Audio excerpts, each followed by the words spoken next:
actually grew up in the New York City area, in a town about 30 miles from New York City called Freeport.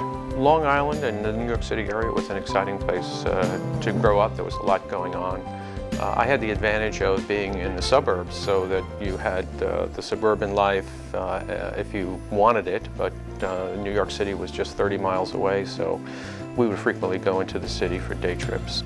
I was always interested in science, and I think that probably was, to a certain extent, maybe a large extent, to my father.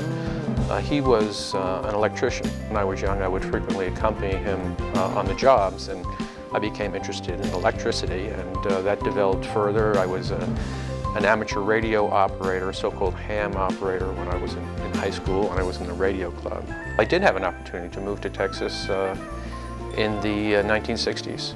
I was working for a company called Grumman Aircraft, and they were a subcontractor to NASA, and they were building the lunar module. They planned to move the unit that I was in to the Johnson Space Center in Houston.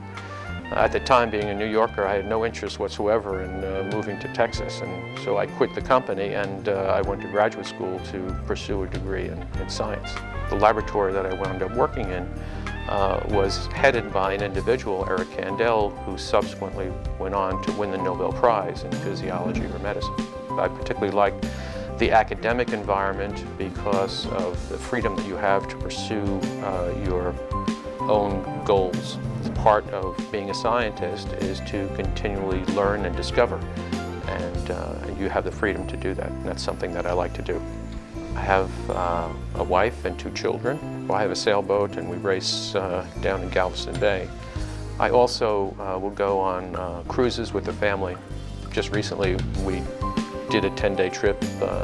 We chartered a sailboat in the British Virgin Islands, and we had a great time doing that.